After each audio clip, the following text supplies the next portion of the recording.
Hey, family. It is a little after 7 o'clock p.m. East Coast time. And that means if it's Sunday, it's time for the Fight and Share Report. Hey, I'm your host, Brew. Your co host, The Badger, is en route. He was on assignment. So hopefully we're able to get him here in time. And I know some of y'all are wondering who this gentleman is behind me. Well, we're going to get into that. Look, glad to see you here. We're going to talk about a few things, tonight, fight related, non-fight related.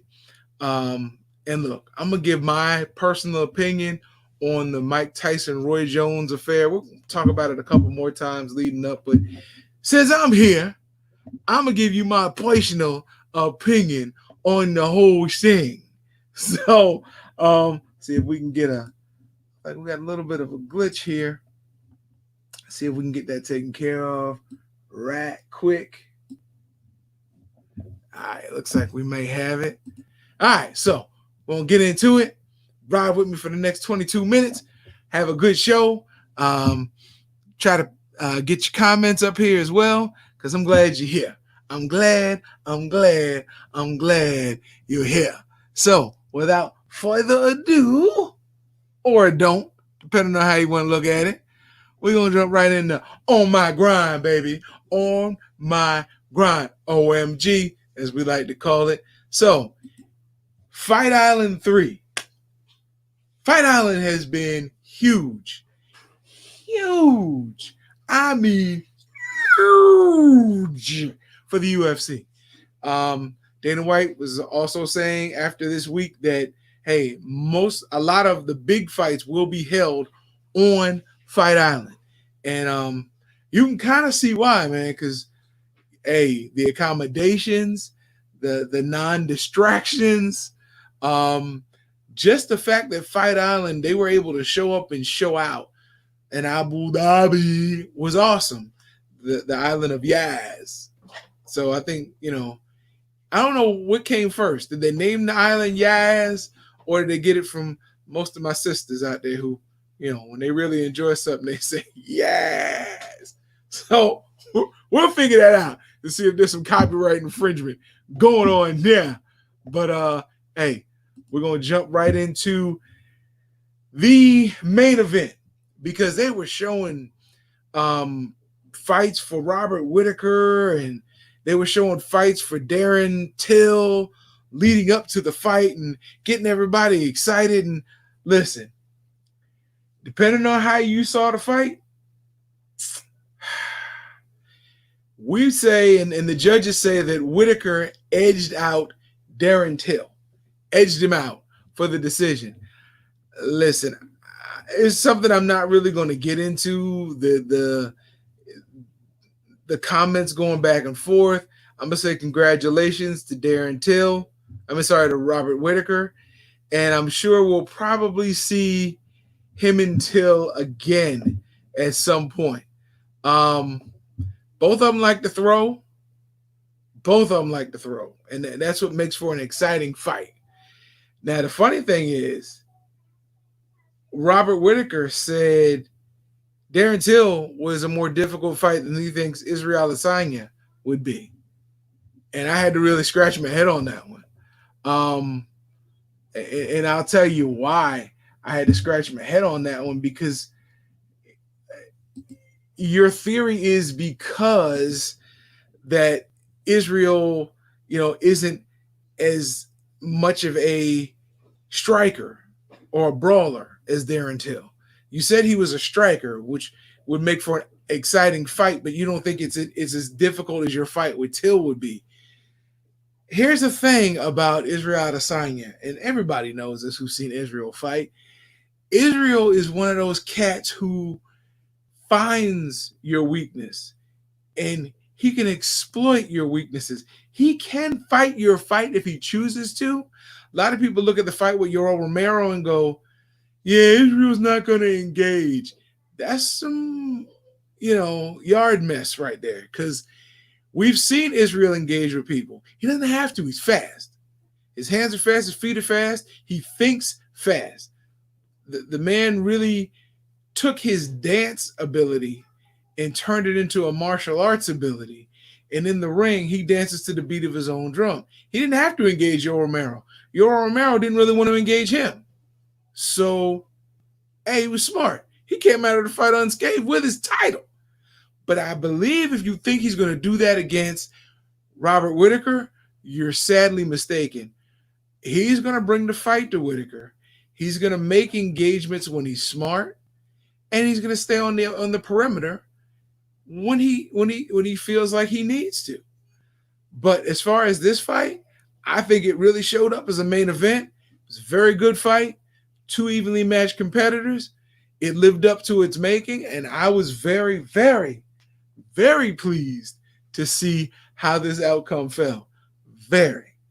So, hey, shout out to Dana White again. Right now, you're winning, but I think PBC is going to jump on that train soon, my friend. But right now, enjoy your laurels. And I can't wait for August 15th. I know we're going to be talking about that in the upcoming weeks. Yeah, baby. But, yeah. Great show. Great show. All right, so OMG 2, what can we be talking about?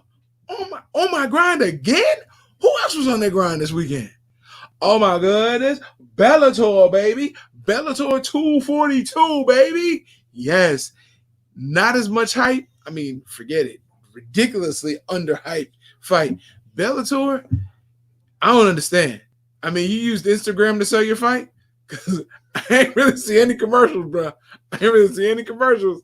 I hope you did well, because I wouldn't even have thought about it had I not seen it on Instagram. And I'd like to see the numbers versus Fight Island 3.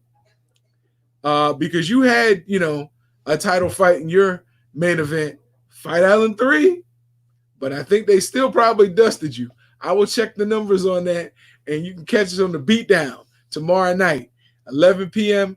Eastern Standard Time, just like every Monday, Tuesday, and Thursday, the Beatdown. And hey, don't forget, thank you for tuning in tonight at 7 p.m. I hope we can catch you tomorrow. Wednesday at 7 p.m. for another edition of the Fight and Share Report. Because we're on every Sunday and Wednesday. So, my girl. Yeah, right now I am. Things happen, and my partner was trying to get back from an assignment, and he hadn't made it yet, but that's okay. Just like he do, I'm holding down the fort. I know I'm not eye candy to you like he is, but I got smiles, styles, and information. Shout out to my girl Jennifer Hernandez. Listen, I'm gonna jump into Bellator. Bellator had their Bellator 242 results. Look, in the main event, Sergio Pettis. Yeah, he outclassed Ricky Bandejas to secure his bantamweight title shot. So, you know what? Congratulations to Mr. Sergio Pettis for his victory over Ricky Bandejas. And we know that bantamweight title shot is on the way.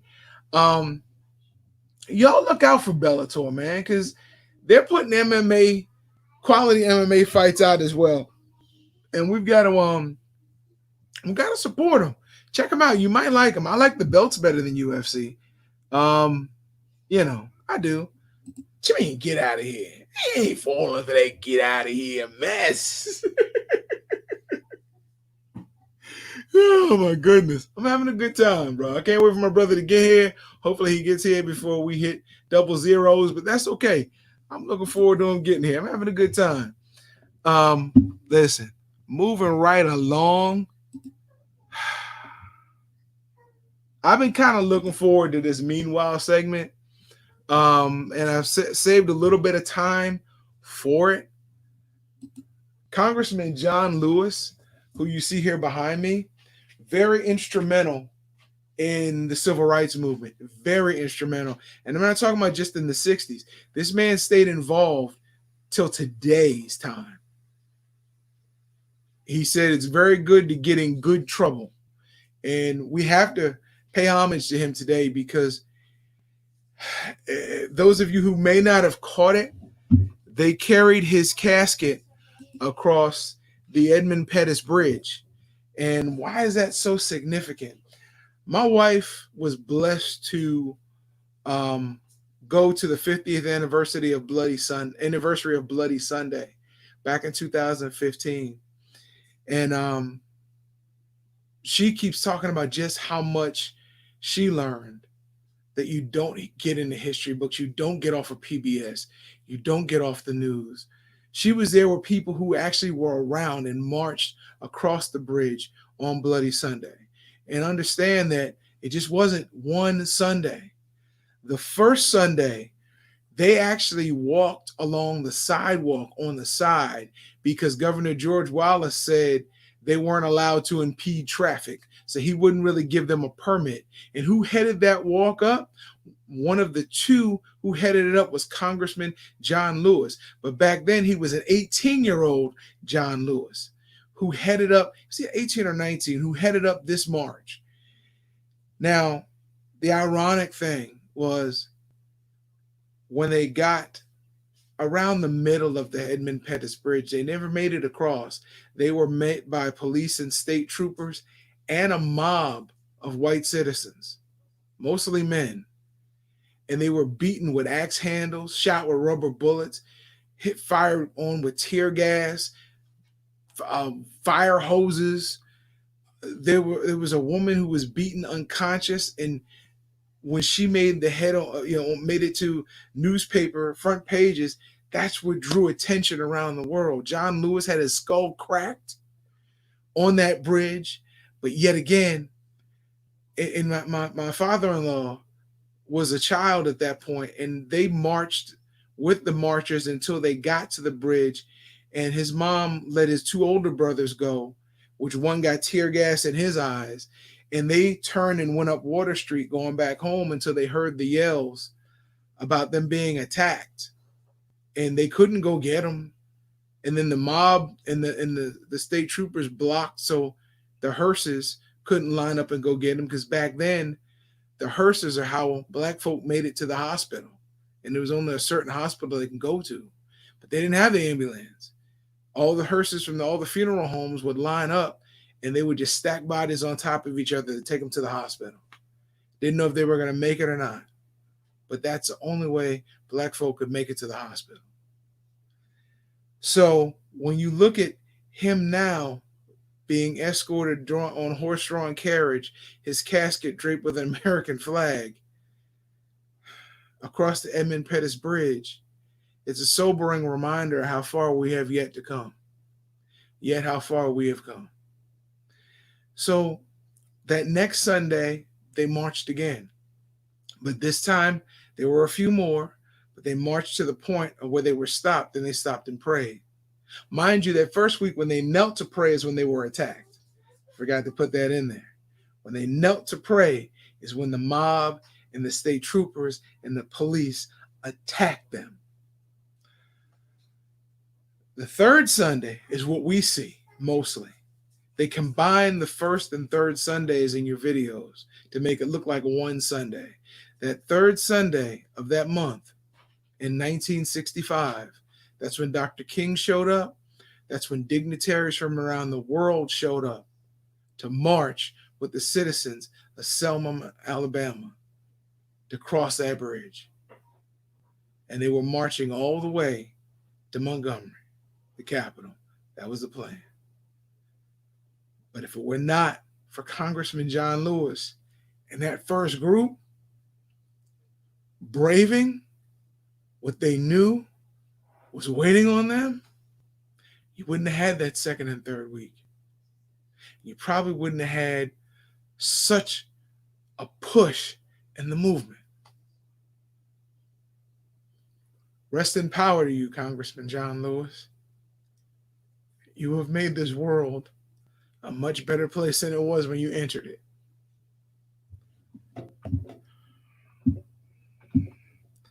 All right, family. Yeah, looks like we made it all the way, folks. We made it all the way. Do the wrap up, man. Do the wrap up. So, hey, keep in mind, PBC will be starting in August. We gave that schedule on the beatdown. We'll probably have it again here on Wednesday. Also, the beatdown you can catch every Monday, Tuesday, and Thursday at 11 p.m. The Fighter Share Report you can catch every Wednesday and Sunday at 7 p.m. Eastern Standard Time. I hope I said the beatdown was 11 p.m. Eastern Standard Time. You can catch us on the Fighter Share Report as well every Sunday and Wednesday at 7 p.m. Eastern Standard Time. We love you, fam. Shout out to again the I forgot what we called her. I think it was Short Stack or Fun Size. Jennifer Hernandez. She don't look like a Hernandez, but she really is a Hernandez. That's what she told me, at least. I don't know. I think her birth certificate said like Padilla or something, or maybe Consigliatore or something. And she looks kind of Italian, but I think that's because she's short. Hey, shout out to my partner, the Badger. I know he's on his way, man. Be safe, holding it down. Shout out to my wife. Shout out to my daughter and my mom and my pops. And hey, shout out to you, Fighters Share Nation. We have an opportunity every day to make the world a better place. Hate is a choice. Love is a commandment. Which one you gonna follow? Don't love to hate. Just love. Rest in power, Congressman John Lewis. Shout out to your family. All right, we outie.